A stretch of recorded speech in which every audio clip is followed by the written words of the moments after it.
আসসালামু আলাইকুম। কি বলবো আসলে মার্কেটের অবস্থা আজকে আবার অনেক বড় নেগেটিভ মুভমেন্ট দিয়েছে।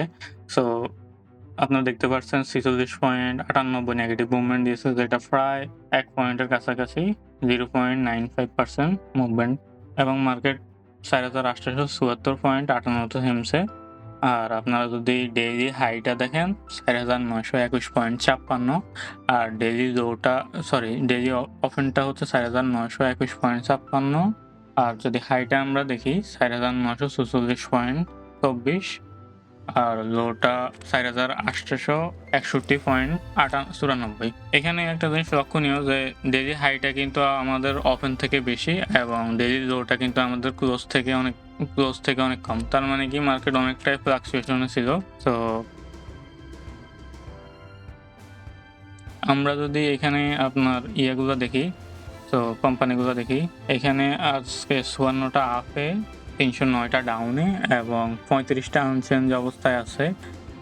আজকের ট্রেড ভ্যালুটা যদি আমরা দেখি, আজকের ট্রেড ভ্যালু আপনার ৩৪৩.৯১ যেটা ঠিক আছে মার্কেট ডাউন অবস্থায়। কিন্তু অনেকেই আসলে যেহেতু শেয়ার সোল্ড করে দিছে, তার মানে হচ্ছে কি আপনার মার্কেট মার্কেটের ট্রেড ভ্যালুটা সোল্ড করার কারণে বৃদ্ধি পেয়েছে বেশিরভাগটা।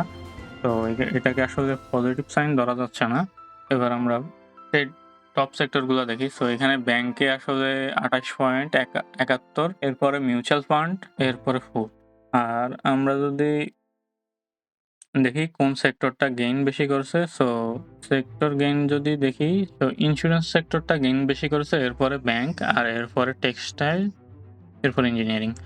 তো আমরা যদি লুজারটা দেখি, লুজারের মধ্যে আসলে টেক্সটাইলটা বেশি লুজ করেছে। পরে আই থিংক ইঞ্জিনিয়ারিং, এরপরে আপনার ইঞ্জিনিয়ারিং আর ইন্সুরেন্স প্রায় কাছাকাছি, এরপরে মিউচুয়াল ফান্ড। তো চলেন আমরা একটু DAX টা দেখি।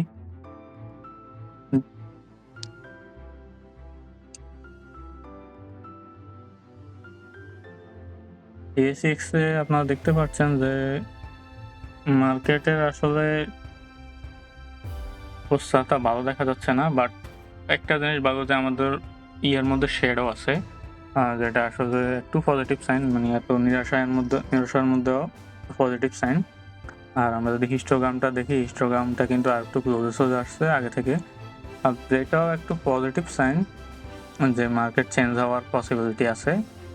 তো এখানে আসলে বলা যাচ্ছে না যে চেঞ্জ হবে কিনা। চলেন আমরা একটু টপ শেয়ারগুলো দেখি এবং টপগুলা দেখি। তো টপ তো টপ যেগুলা পার্সেন্টেজ বা গেইন করেছে বেশি, তো এই আপনারা লিস্টটা দেখতে পাচ্ছেন। এবার আমরা টপ লুজারগুলোর কথা যদি দেখি, অনেকগুলাই আপনারা দেখতে পাচ্ছেন টপ লুজার। তো এখন বলা যাক যে মার্কেট আগামীতে কি অবস্থা হবে। আগামীতে আসলে মার্কেট প্রেডিক্ট করা খুব কঠিন। বাট যে একটা নির্মমানের ট্রেন্ডটা যে ভাঙার চেষ্টা করছে, চেষ্টা যাইতেছে। আমার মনে হয় কি আগামীকাল হয়তোবা মার্কেট একটু আপ ট্রেন্ড এর দিকে যাইতে পারে। সো আপনারা একটু লক্ষ্য করবেন, আপনাদের নিজেদের টাকা একটু চোখ কান খোলা রেখে বিনিয়োগ করবেন। তো আজ এই পর্যন্তই। ধন্যবাদ সবাইকে।